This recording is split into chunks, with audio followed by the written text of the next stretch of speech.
playing violent video games decreases youth violence. I had this experience in my medical internship. Now, medical internship was not fun on a lot of levels. It's a lot of pressure. You don't get very much sleep. You're on call a lot. You always have way too many things to do than you have time to do. I couldn't do anything about it because I'm the low person on the totem pole and you just got to do what you have to do. So I'd work all day, deal with these things that irritated me, go home, be angry, go to bed, get up next day, and keep doing it for a whole year. Until I discovered the game Quake. This is a game where you would go and you'd shoot creatures and blood would spurt out. And if you shot them just in the right spot, their heads would blow off. And that was just so satisfying to see that. You could even dive into the water and sometimes see their heads sitting at the bottom of the lake. That was just so relaxing for me. So then I started going to work, putting up with the stuff I had to put up with, and I'd be thinking about, I can't wait to get home and play Quake. I'd go home, play, be relaxed, and then go to bed. And that got me through my internship. Then when I finished my medical internship and started doing psychiatry full time, my stress level went from way up here to way down there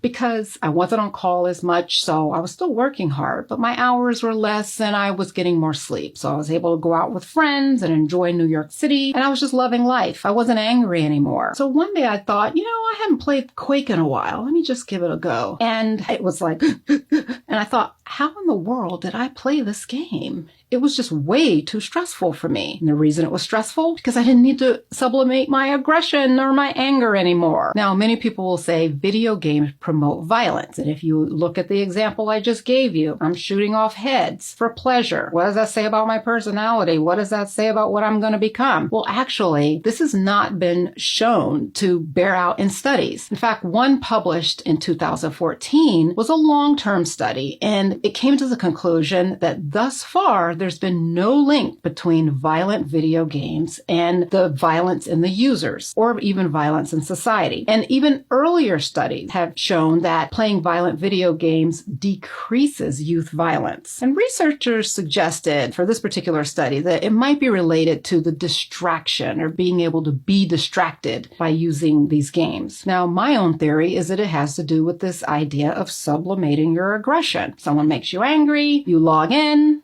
you shoot a couple of zombies, you feel better. We all have a primitive lizard part of our brains that has aggressive impulses. And what you do with these aggressive impulses matters more than having the impulses. But pretending like you don't even have bad thoughts causes more problems than just accepting that you do.